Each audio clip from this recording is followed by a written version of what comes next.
Welcome back to Age of Empires 2. Last time we, forged an alliance and learnt how to use monks and had some hilarity involving glitchy trade carts. This time, it's come to this. This is the final mission of the William Wallace tutorial campaign. And it can actually be pretty intense by tutorial standards. So, here we go. The Battle of Falkirk. Let's end this. The only way we can hold the boggy lowlands around Falkirk is to build a castle and as many walls as we can construct in a short time. These fortifications will serve to protect our camp as we construct siege weapons with which to assault the English castle.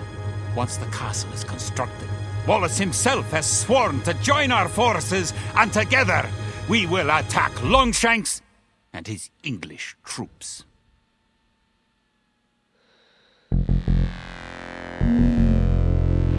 The English could attack at any time. You have some walls already, but you should complete them as soon as you have enough stone.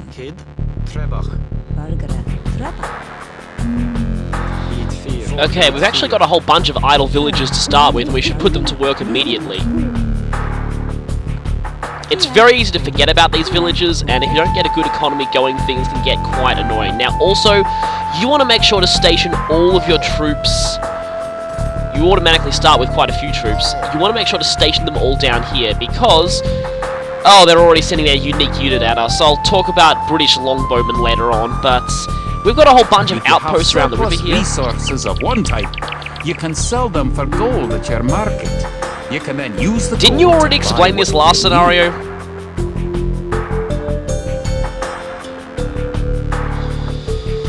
Yeah, okay, yeah. They're gonna start attacking us very soon. Yep, here we go. Might not want to commit my knights just yet, because they are very valuable, and, might not exactly want to lose. Now, you deposit your stone there, and I'll do what he said and start to get those walls up. Let's see.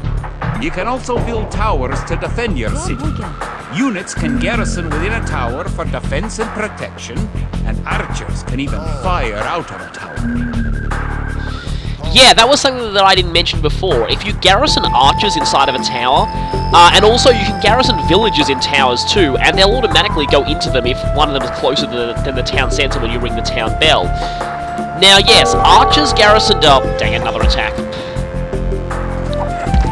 Oh, they have a battering ram. Okay, that's very, very bad. As you can see, that outpost is going to go down very, very quickly. Want to task our knights to taking that battering ram out as soon as possible. Battering rams are ridiculously good against buildings, but they are very slow, very vulnerable to melee attacks, and, yeah, so they don't like cavalry very much. Okay, good, we took out those longbowmen. To build a castle, you must first advance to the next stage, the castle age. So, yes, of course, we can only build castles in the castle age, obviously. Now, actually, wait a minute. This wall, you might notice, has no gates. You actually need to build a gate separately, and you have to actually construct it on top of an already existing wall. Without gates, your units can't actually go inside your own walls, so you probably, really don't want that. Your soldiers. A defensive soldier will be less likely to attack an enemy that comes near it. Click a military unit, then note the combat stance buttons on the lower left corner of the screen. I showed these off a little bit before when I was using the no attack stance. You can also order a soldier to patrol an area between 2 points and guard or follow another unit. Oh yeah, these also let you choose to hear the patrol, guard, and follow. These, yeah, they're kind of advanced commands that we might be dealing with later. You have enough resources to go to the castle age. You should do that soon. Okay, and coincidentally, my wall just got completed there. Okay, let's actually, you know what, I'm going to get wheelbarrow first because that's going to improve my gathering quite a bit.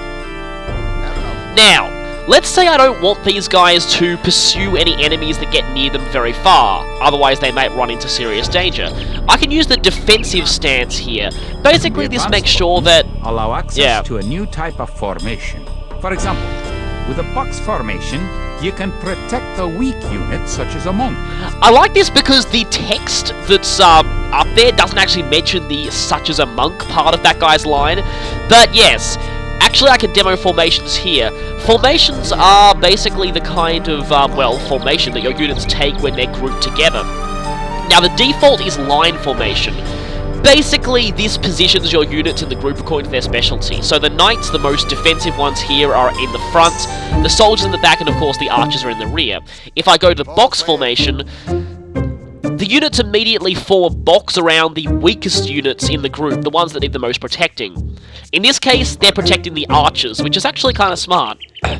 This here is staggered formation. It's conceptually the same as line, but your units are a little more spread out.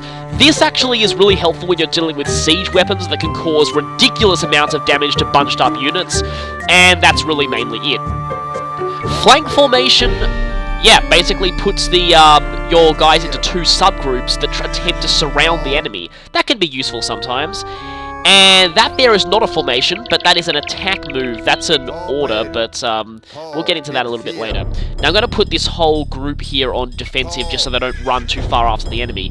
There's also stand ground, which basically means that your units will attack if they're able, but they will never ever move from their spots. Probably best used with long range units. It's probably not a good idea to do that with melee soldiers. And no attack. I demoed that last mission.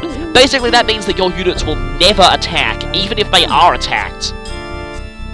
Useful if you've got a scenario where the mission objective requires not destroying a certain enemy unit, and believe me, there actually are a couple of scenarios like that. Let's just finish this wall. Okay, let's see. That should be enough. Now, this forest here is basically completing that wall sort of naturally, so we don't want to destroy that forest very much. And I think we should... Stupid replanting farms. I think some of them just abandoned those farms and went to other ones, actually. Okay, Castle Age time.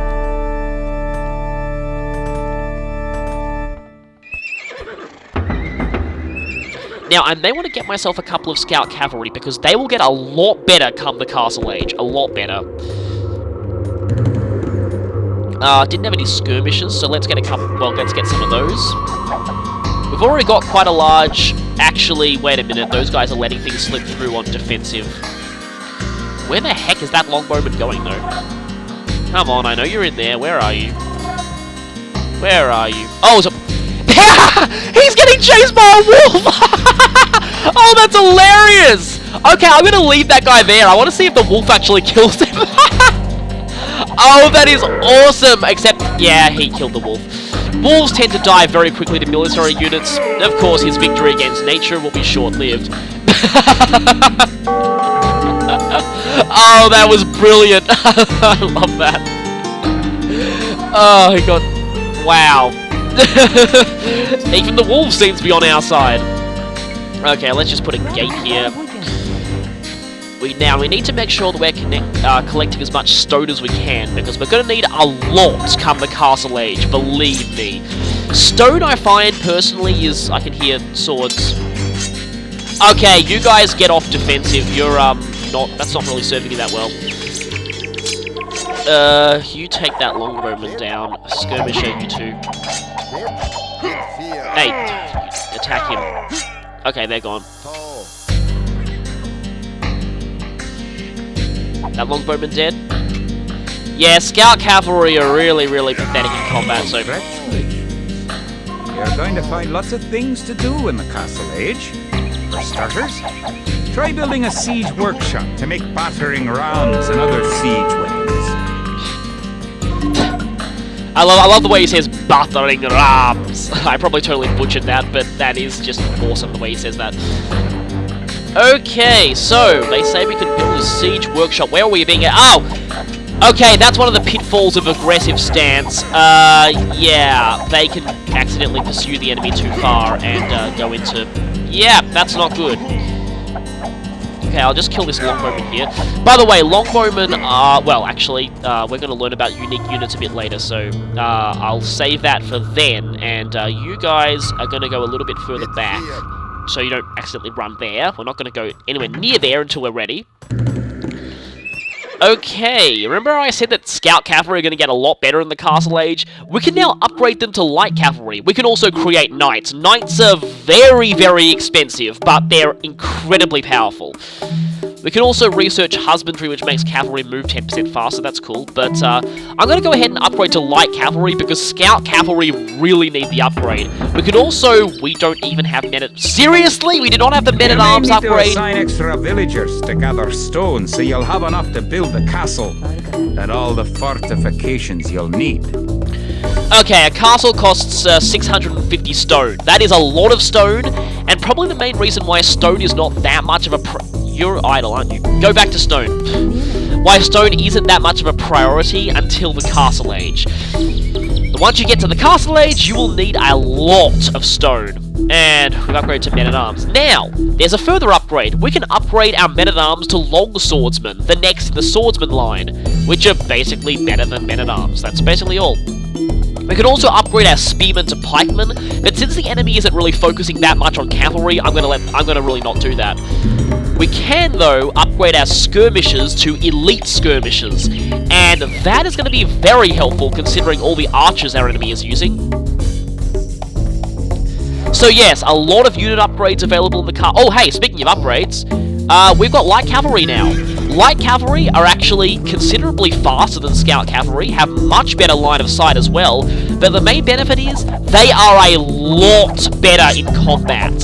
Much better. You'll see they now have 7 attack. It's not as high as a knight, and their HP and armor isn't as good too, but they're certainly a lot stronger than scout cavalry were.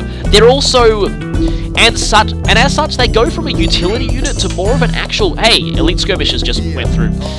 Elite skirmishers are basically stronger against archers and have even better resistance to arrows, which is basically the main reason you use them. Now, their attack may look really terrible, but that's because they've got a bonus against archers. They're terrible against everything that isn't archers, but they're very, very good against archers, so that kind of offsets that. Right, we have enough for a castle, I believe. So, wait for you two to put your stone back in the camp. Okay, you are going to build me a castle. And we're going to build one right here. Yes, castles look incredibly awesome, by the way. Gonna have to try and guard the foundation because castles do take ages to build. While we're waiting on that, I should get someone here to build a siege workshop. You. I'm using all my females as builders for this. Anyway, you, not enough wood. Okay, keep gathering wood. And, annoyingly, this double bit axe upgrade is gonna cost more wood, which is really, really annoying. Okay, right, they're gonna start work on the castle.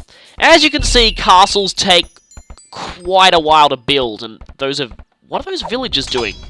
Oh well, they're going to be dead in a few moments. And don't pursue them that far, they're just villagers. What harm are they going to do? Well, they're probably going to gather some extra resources for the enemy, and that villager is going to die horribly in a few seconds. And dead, yeah. Yeah, you just... I'm going to put you back on defensive, because I don't want you... Oh, hey, spearmen, okay. Kill the spearmen. Definitely kill those spearmen.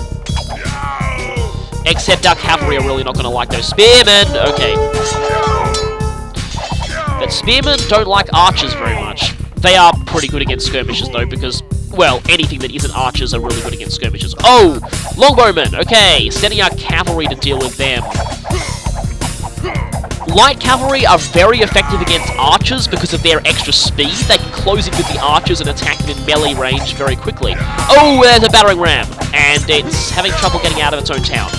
Right then, we got to keep our cavalry alive here because the thing about longbowmen is that they have very long range, as you can probably tell, and that makes them really annoying. In fact, fully upgraded, longbowmen can actually outrange castles. Yeah. Do we have enough wood for a siege workshop? Yes, we do. Okay, we're going to build one right next to the barracks, right here. Castle should go up in a few moments. Okay, that battering ram's going to die long before it gets into range of us.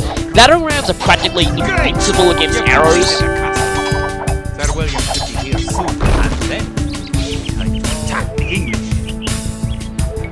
Okay, you'll see that one of our objectives here, build a castle, has been completed. Our next objective is to destroy the English castle. And for that, we are definitely going to need that siege workshop, so I hope that goes up soon. Oh yeah, this here mentions that we also use the advanced command. And this here says, yes, something that I haven't pointed out yet. Different civilizations have different strengths. For example, the Scots, who are represented by the Celtic civilization here, they sometimes use certain civilizations to just represent others. Yeah, the Celts kind of represent everything within the Scotland, Ireland general area. And they actually have powerful infantry. The Britons, which, yes, are the English or British or whatever you want to call them, they're mostly an archer civilization, as you can tell by their, longbowmen. In a few moments, we're going to get information on our unique units. And you two go back and gather. We don't really need any more stones, so go back on gold. Actually, no wood. We're going to need a lot of wood and gold. And Wallace has arrived! We now have a couple of galleons, transport ships, a whole bunch of these things. With your new siege workshop, you can make battering rams. Rams are slow, but they're resistant to arrow fire and excellent at knocking down walls. You may need some rams to attack the English castle. One of your most powerful units is created at the castle. Create 10 more Woad Raiders. And yes, Woad Raiders are the things here that Wallace arrived with. These are actually elites, but Woad Raiders are our unique units. Every civilization can create their unique unit at the castle. And unique units in general are usually very powerful. Here we can create Woad Raiders, the Celtic unique units. They're infantry that are extremely fast, and I mean really, really fast. Like, they're not quite cavalry, but okay, they've got a tower, that's and dead. Okay. Please tell me it was the tower and not the villager that killed that guy. They cost food and gold, but we definitely want a lot of them, so, yeah. They also are produced pretty fast as well. Now, as for the castle itself, it's incredibly strong defensively, supports 20 population units. Raiders on your side, the English may be in trouble. Once you have a large army with plenty of siege weapons, destroy the English. Supports 20 population slots. Yep, so it's as good as like 4 houses. And it has a really awesome rapid-fire arrow attack against any enemies that come near. It's basically a superpowered tower. Are massive siege weapons with a great range, available only in the Imperial Age. Remember that trebuchets must be packed to move and unpacked to fire. I always thought that tutorial was jumping the gun a little bit. They're mentioning an Imperial Age unit. Yes, there is one more age. It's not really necessary to actually go there to beat this scenario, and it costs a lot of resources to get there. The Imperial Age is the final age and has access to a lot of really good upgrades, such as the Elite Woad Raider upgrade that for Woad Raiders that you'll see here. See, they're already moving that fast, yeah. They're pretty good against British longbowmen, mainly because of their massive speed.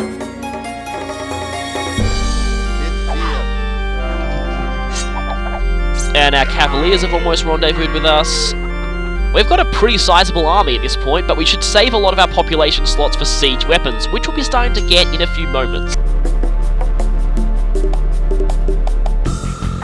So, back here. Yeah, as I was saying last time, siege weapons. Right, you stop that, because that tower is really going to do a number on you. More Woad Raider, the elites are coming in, and actually something that I forgot to mention. We have William Wallace himself. William Wallace is a hero unit. Now, if I check my objectives for a second... Oh, it's weird. They don't actually have that listed. Okay. William Wallace is a hero unit. The thing about hero units is, well... hero units are something that I personally feel were done a lot better. Oh, you're being attacked, aren't you? Yeah, see, they're really good against longbowmen. Probably pretty decent against spearmen as well. Well, spearmen suck against anything except cavalry, but anyway. Right then. Yeah, hero units. The thing is, yeah, I think personally a lot of later RTS games did this so much better. Hero units, well, in this game, William Wallace is actually one of the strongest ones in the game, and it's kind of a shame because you only get to use him for one mission in the tutorial, and you really don't even need him. Yeah, kind of wasted there. Wallace may look ridiculously powerful compared to other units, but he's an exception rather than the rule. Most hero units in this game are only very slightly better than their normal counterparts, and for the most part, they're usually just not really that worth using, especially seeing as, well, later on we'll be introduced to scenarios that have the ever-annoying hero must survive objective. You stop getting too overeager. Yeah, these scenarios are basically where if your hero dies, you fail the mission instantly. And the thing is, heroes are only very slightly stronger than regular units, and they die really easily. And the annoying thing is, as much as, you know, story-wise, the hero unit should be leading heroically from the front, that doesn't really happen in a lot of these campaigns, simply because of the fact that, well, they're usually not that good, and if they die, they'll lose you the mission, so generally you just keep them back and keep them protected. It's really kind of annoying. Personally, I feel that a lot of other RTS games, you know, made innovations on this. You managed to slip through that gate? Wow! Whoa! Okay. You two are just gonna go exploring while I keep explaining stuff. Yeah, sometimes you might be able to sneak a couple of units through a gate while it opens for enemies, but don't count on that. You guys just please stop getting so overeager. We're gonna attack eventually, just, yeah.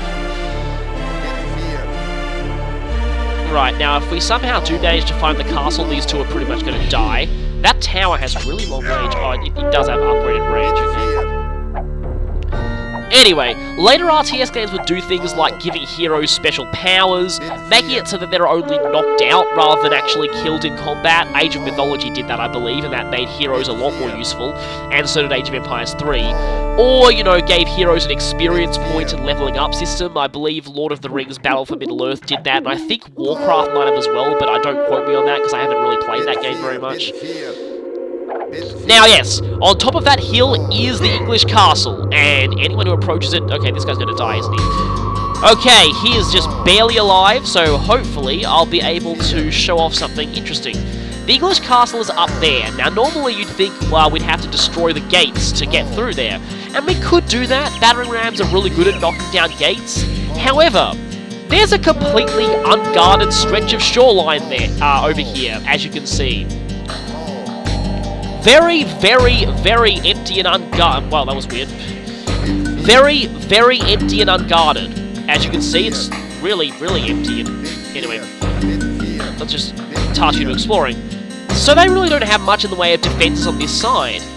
This offers a much better avenue of attack to the castle than that wall. Like, as tempting as it is to knock down that wall, you'll have to deal with towers, you'll have to deal with everything within the enemy's base.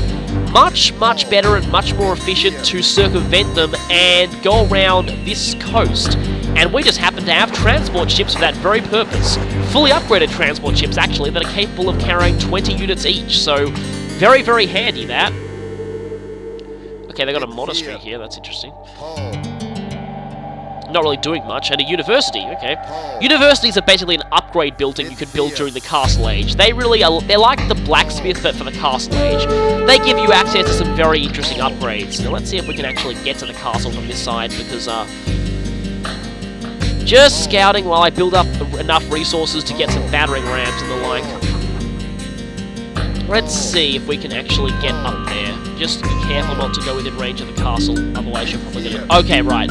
Alright, so we're gonna actually have to go up that area eventually, but at least we'll be able to circumvent the gates, which is quite good. And we're still under attack. Run away from the towers, you stupid, stupid people. Anyway, we can also build a unit here called a petard. This is an interesting unit that was only introduced in the expansion pack. Petards are basically suicide bomber units. They explode on contact with enemies and do massive damage, but they're much more useful against buildings than they are against units. Buildings and structures are the same thing, sorry about that. They're not probably not quite that worth it, considering that you have to basically lose them in order for them to... You're not doing anything! Wow, okay. For them to basically, no wonder my wood supply was shortened. Anyway, okay, enough of that. Let's go ahead and get some battering rams. Battering rams cost a lot of wood and some gold, but they are probably one of the best things you have for taking out castles, in addition to trebuchets. Trebuchets we can't actually get until the Imperial Age, and they're very complicated in how they work, so I'll probably be showing those off later. Battering rams, as you can probably see when this thing is created, we've already dealt with them a few times. Battering rams are very, very, very slow, some of the slowest units in the game. If you put them in a formation with regular units, expect them to be horribly slowed down. Now, as you can see here, battering rams only have an attack value of 2. That increases by almost hundreds against buildings, so they're ridiculously powerful against buildings and the like. They also have an enormously high pierce armor, which means they're practically immune to arrows, and that makes them absolutely perfect for taking out castles.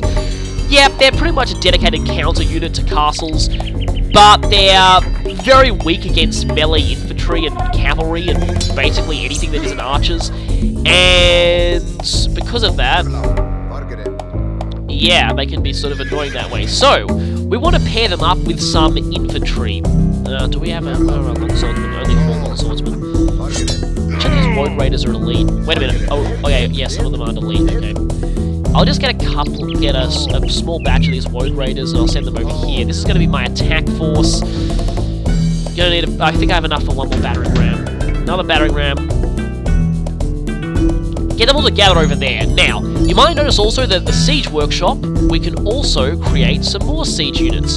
We have the Mangonel, which is a catapult that is very effective against mass groups of infantry, and the Scorpion, which is like a ballista, which is also very effective against mass groups of infantry, but in a different way.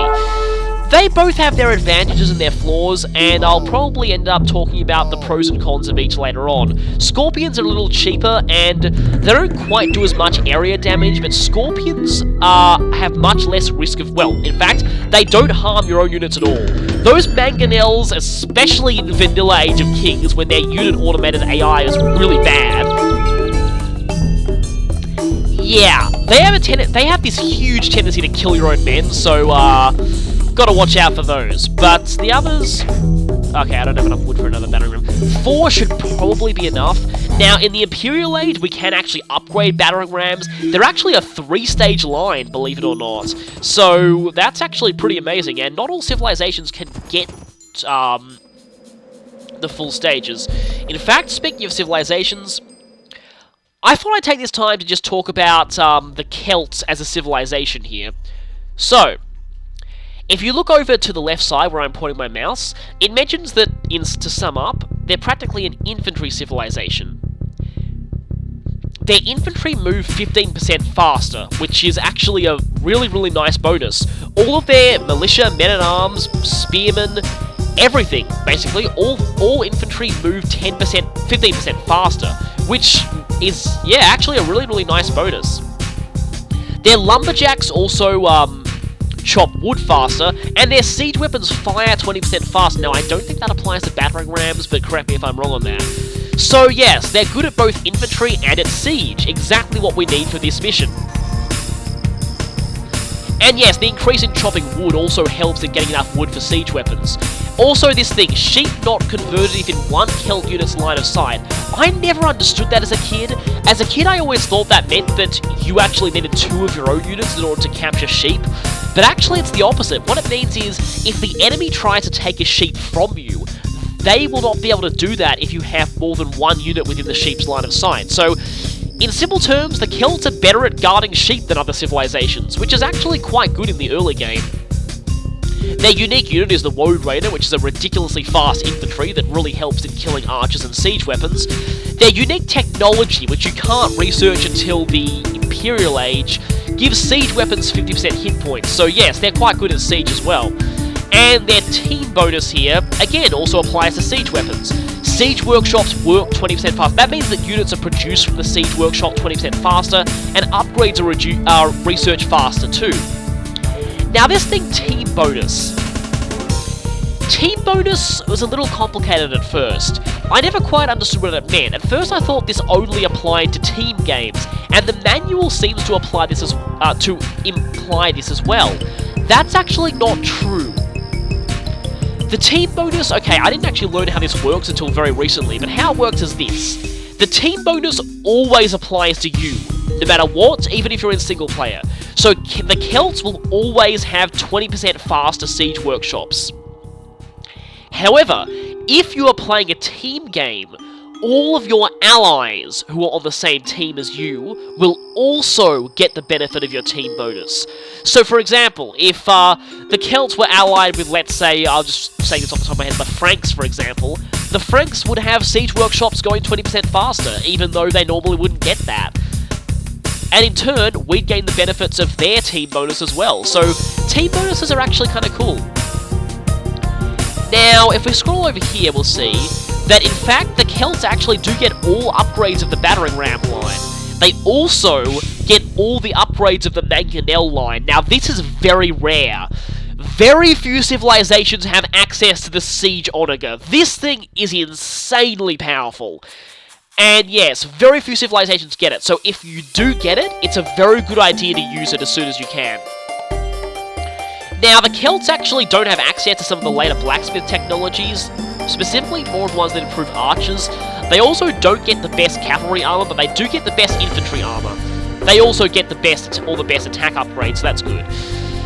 The Celts have no bombard towers, which is kind of annoying. They also have no architecture, but they have masonry. Those technologies are researched at the university. They make buildings stronger. They get the first building upgrade, but not the second, basically. They also don't get the... Oh, this is interesting. The Celts have no access to the final wood chopping upgrade. However, their own 15% bonus to lumberjack gathering rates actually means that they don't even need it. They actually gather faster than a non-Celtic civilization that researched all 3 upgrades. I believe that researching all 3 upgrades gives you a total of 50% extra speed to lumberjacks. The Celts, I think, have 55%, so... yeah. They actually get better. They also don't have crop rotation, so later on their farms will be a little bit less effective, but still. For the most part, okay, they lose out on... Whoa, okay, they lose out on a lot of monastery technologies. Oh, theocracy is really good, and it's annoying they don't get that. Oh, they don't get block print. Okay, block printing is not that much, but redemption. Lack of redemption is kind of annoying. Or atonement. Okay, remember when I was saying that, monks normally can't convert buildings or other monks? They need special technologies to do that. Unfortunately, Celtic monks can't do either, ever. Because atonement is what you need to convert enemy monks, and redemption is what you need to convert buildings, and the Celts don't get either of them, so that is really annoying. So they're they get the short end of the stick in monks. Now also, in terms of the stable, don't worry about not getting camels. Pretty much only Middle Eastern civilizations have access to camels, so you don't really need to worry about that. Same with Eagle Warrior and Elite Eagle Warrior. Only Central American civilizations have access to those, so that's not really a big deal. What you might have to worry about though with the Celts is lack of access to the later archers and a lot of archer upgrades. But for the most part, they're okay. It's interesting because they get paladins as well, the final upgrade to the knight line. Very few civilizations actually get paladins, and for a good reason. Paladins are absolutely ridiculous. To put it in perspective, pikemen, they're supposedly the dedicated cavalry counter. Paladins can beat pikemen one-on-one. Of course, there'll probably be larger numbers of pikemen, but still, paladins are insane. Now, before I leave this screen, I actually want to show the Britons for a second here. Just show you what they get. The Britons are kind of interesting. You can see they don't actually get paladins. They don't get the final upgrade to scout cavalry as well. They do, however, get a lot of the archer upgrades, but not those technologies. Basically, yes, they're a foot archer civilization, according to this. Their town centres cost 50% less wood. Yes, once you get to the castle age, you can build extra town centres, which is often very helpful for your economy. Foot archers except skirmishers have +1 range in the castle age and +1 in the imperial age. So British archers will be shooting you from a very long distance away. That's why I'm focusing a lot on those woad raiders and cavalry to kill those. Their shepherds are also better. And their unique unit is the Longbowman, an archer with ridiculously long range. Now, fully upgraded Longbowmen can actually outrange castles. They can't really do much to castles, but a large enough army of Longbowmen will eventually make it suffer death of 1,000 arrows eventually, so kind of funny that. Their unique technology increases the range of their archers and their tower attack power, so they're all about the arrows. Even their T bonus, archery ranges work 20% faster. So again, they're heavily archer-based, and that's why we're focusing on archer counter units. Enough of that, let's go back here. Okay, you guys are going to go all the way to my battering rams, and we're going to end this very soon. That outpost is really on fire, I can't believe it's still surviving, but anyway. These guys are probably going to kill anything that comes out of that gate, so while we keep them distracted, we'll just, okay, 4 battering rams. That should hopefully be enough. Now, Wallace, sadly, you're not going to go over there because you're too valuable to lose. Now then, something interesting about battering rams, though, that was added in the first expansion pack, the Conquerors. You might notice a little door icon there on that battering ram. Infantry units can actually garrison inside battering rams. I'll show you. See how the ram has a flag on it now? And it's got 1 infantry here in it, one of those Woad Raiders. You might notice also that it's moving a bit faster. Battering rams gain attack and speed for every infantry unit that is inside them. They can only carry... You're totally stuck on. They can only carry a total of 4 infantry units each, but the relationship is mutually beneficial. As you can see, the battering rams now move a lot faster with those extra infantry in them. Not only that, but these infantry inside are now protected from attack. They can also protect the battering ram. If any enemies try and get close, the infantry can swarm out and defend. So, very, very useful to garrison your infantry and rams. Like stupid farm expired. Very useful. Okay, you go in there. Cavalry can't garrison inside rams, though. Okay, that ram is full. You guys go in this one. Another ram's full, and we've only got 2 left, and they'll go in this one. Also, garrisoning inside rams is kind of also an interesting way to increase transport capacity as well, because you can put up to 4 units in each ram, and you can have up to 20 rams inside of a transport ship, so you can increase the transport ship's capacity massively by doing this. Oh, wait a minute. Oh, actually, they do take up extra spaces. Oh, okay. Didn't realize you... I forgot... Okay, I haven't used transports in a while, so I forgot you could do that. There's a lot of hilarity with transport ships in this game, though. There are things like... Okay, you guys go in the other transport. Yes, now, your enemy will know which transports have units in them by the ones that have a flag on top of them, so you can't really use decoy transports like that. They will not be able to see exactly which units are in the transport, though. So if you garrison like a transport with 1 unit, you can use it quite well as a decoy. Now these transports are going to go over to the shore and drop off their deadly payload. Cue evil laughter. Forgot about that thing with rams. Yeah, of course. Now, the thing is, these transport ships, the 20 capacity, yeah, they can carry, later on you'll see, there's a civilization that gets elephants that's unique unit. They don't take up any extra space in transport, so you can potentially have 20 elephants stuffed onto a ship, which is kind of funny. Anyway, deploy everything out of there, and transports go back. Now it is time. Battering rams, get ready. I will probably... Okay, now I would right-click that if I wanted, but I'm a little worried about... yeah. Now, because the British mostly have archers, you know what I'm going to do? I'm going to try out the guard order. I'm going to put these cavaliers on guard on these battering rams. What this means is they'll try and stay as close as possible to their target that they're guarding, and if any enemy attacks them, these guys will immediately start attacking the enemy that attacked the thing they're guarding. So... very, very, very useful that sometimes when you want to guard like a ram or a monk or things like that, when you really need a certain thing to survive. Come on. You know what? Do we have enough gold to advance the Imperial Age? Eh, what the heck? Let's go to the Imperial Age. We're not really going to get there most likely, but still. So, okay, you're all... What the hell are you doing? I thought I told you to guard that... Wow, you're stupid. Seriously. Guard battering ram. Okay, and watch out here. Now, you might notice, yep, the rams are taking virtually no damage from the castle's arrow barrages. Okay, and since the castle has attacked one of the battering rams, these guys are immediately going to charge in and attack the castle. Now, hopefully, the castle will be too occupied with the battering rams to focus on these knights. If they can get into close contact with the castle before it actually starts to shoot them, they have murder holes. Okay, remember when I was saying before that they hadn't researched the technology that allows towers and castles to shoot directly down? Normally, if you don't have a certain technology, I believe I can show it off in the tech tree. It's a university one, I believe. Where is it? This thing. Murder holes. Eliminates the minimum range of all towers, which includes castles, so they can fire on enemies attacking their base. Without this, even infantry that get into contact with a castle's base will eventually destroy it, and there's nothing the castle can do about it, because it can't shoot right, like, straight down. With that upgrade, though, it can, and unfortunately this means these knights are probably going to die. Yep. Thankfully, though, murder holes will not... Oh, can you survive? Can you survive? Wow, I think you're going to survive. Don't want to speak too soon, but I think you actually can. Anyway, now that the battering rams are in contact with the castle... Don't want to ungarrison these infantry because, yeah... This thing is taking virtually no damage at all from arrows, and this castle is going down fast. Very fast. Yep, battering rams are great for taking out castles. That's our lesson for today.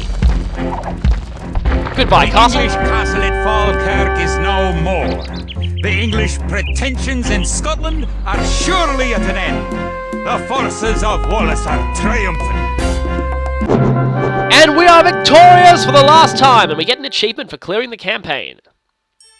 It looked certain that we would be defeated at Falkirk. Yet, somehow, though outnumbered and outranged by English longbows, we were victorious! English castle was torn down, and a Scottish one will be built in its place. William Wallace has shown us the path to victory. Although he's but one man, he inspires great deeds in others, and many of the Scottish princes and lords have drawn their swords with his. Wallace's own sword is a 5.5-foot beast, forged, of course, in Scotland. He has sworn not to rest until his sword finds the neck of Edward Longshanks. The struggle will continue, but we have learned the ways of war. Now, it is the English who will know fear. And on that note, we're taken straight to the campaign screen, where, after the William Wallace campaign, we have access to 4 new campaigns. This is where the gloves come off. The tutorial is over. These campaigns are all real, serious battles. And I think I'm going to actually show off a standard game first before I actually go into any of these, because these can actually be quite tough if you launch into them at first, especially this one. Yeah, this one's first scenario is incredibly annoying, so do not launch into that one first. We're going to be covering this one first, where we go to France for one of France's most famous heroes. But first, let's just go back and check out the completed William Wallace campaign, so I can mention one thing. This was one situation where this game kind of sacrificed historical accuracy. You see, if you've gone and done your research on the First Scottish War of Independence that this campaign followed, the Scots actually lost the Battle of Falkirk historically, and William Wallace was forced into hiding. Now, I have a feeling the reason why they did things this way is they probably would not want to end the tutorial on a downer because, you know, you don't want the player getting too depressed going into the rest of the game. Like, yeah, ending the tutorial on a hopeless battle or just a massive downer just kind of wouldn't be, you know, that good for a tutorial. That's not to say that none of the other campaigns end on a downer. A lot of them follow history completely accurately and thus, of course, have pretty depressing endings. But yeah, so be warned, some of these campaigns actually do get quite tragic at certain points, as you are forced to reenact battles that were hopeless in real life, and you are forced to fail pretty badly. But this one is not one of them, and again it is a little kind of weird. Now, I might plan on doing just an epilogue video to this later on, after I've done a little bit more research, to explain what really happened historically. Suffice to say, though, that line at the end about William Wallace inspiring the Scottish people, that actually did happen. And that was certainly a true part of this story. Unfortunately, though, things didn't exactly end well for him. Yep. I'll probably mention that if I ever cover the epilogue video, but suffice to say, his eventual fate was not pretty. But some of the later Scottish lords did try and continue on his legacy. And the Scottish War of Independence went on for quite some time. In fact, it actually outlasted Edward Longshanks himself. He actually basically left the war with his successor, really.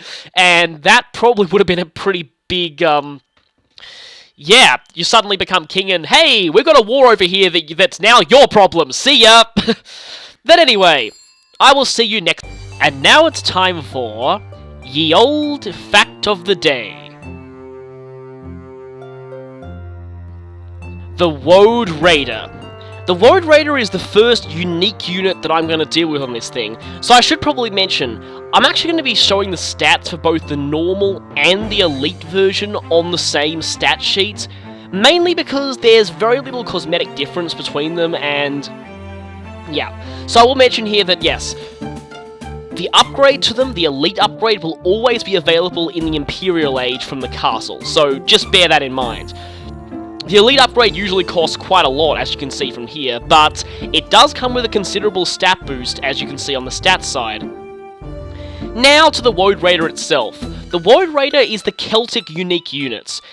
They're an infantry unit that is pretty decently powerful, slightly more expensive than basic swordsmen, but only very slightly. But the main draw of Woad Raiders is that they are really, really, really fast. Woad Raiders are actually the fastest non-hero infantry unit in the entire game, and they're roughly as fast as a scout cavalry. Yeah, of course, light cavalry and hussars are faster, but, so cavalry do outpace them eventually, but, being faster than a scout cavalry, I believe actually makes you faster than knights as well, because knights, while they are quite fast, they are still slow by cavalry standards, so Woad Raiders might actually be able to outspeed them, which is actually very interesting. Basically, the extra speed of Woad Raiders leads itself to tactics like getting up in archers' faces before they shoot you too much, and taking out siege weapons really quickly. And for those two things, Woad Raiders really excel. Like you saw in this mission, when you're fighting against a very, very heavily archer-based civilization like the Britons, Woad Raiders are amazing. They probably lose some of their value against civilizations that really specialize in counter-infantry, like, the Byzantines have an incredibly devastating unique unit that's ridiculously good against infantry, or the Aztecs have, well, no one can really match the Aztecs when it comes to infantry, but yeah. So that's basically, for the most part, yeah, all I'll say. Woad Raiders, for a unique unit, they're really good. Again, their main asset is their speed, and for that, you might have to micromanage them a little bit and pull them out of any conflicts that are getting too much for them. But, for the most part, just control them well, and their speed will really, really serve you well. Again, very, very effective against archers. Very good against archers. But even though the manual says they're weak against archers, but that's mostly due to the fact that archers can shoot them a little bit before they close in, and if you're standing still, the archers are going to shoot you a lot. But hey, Woad Raiders should never be standing still. Yeah, you might not want to charge into Scorpions headlong, though, because you're probably going to take casualties on the way in. Mangonels, you might be able to dodge their catapulted shots quite easily, but Scorpions, there's no real dodging that. Cavalry archers, Woad Raiders will definitely have trouble against, because they can actually keep pace with them, or actually are faster, and yeah, probably don't want to take those things on. And again, Cataphracts, they're the Byzantine unique units. We won't actually be seeing very much of them in the campaigns at all, really, but they are absolutely devastating against infantry, so you really want to watch out for those. And now it's time for the history lesson. Woad is a plant found in the British Isles from which a blue pigment can be extracted. Celtic warriors painted themselves with this pigment prior to battle to look more fearsome and unnerve their enemies. Celtic warriors have been raiding more developed areas of Britain and Europe since ancient times. The Scots, for example, were originally Irish raiders who took lands from the Picts in North Britain that became Scotland. The tribe was actually called the Scotti, by the way. That's mentioned in the game's other history section. When the English sought to conquer the Celts inhabiting Ireland, Wales, and Scotland during the Middle Ages, the Celts were at a great disadvantage against the English mounted knights. The Celts often turned to guerrilla tactics, raiding English settlements and withdrawing before English armies arrived. Raiders painted themselves with woad and devastated the borderlands. A renowned woad raider was William Wallace of Scotland, who rampaged through northern England for a decade.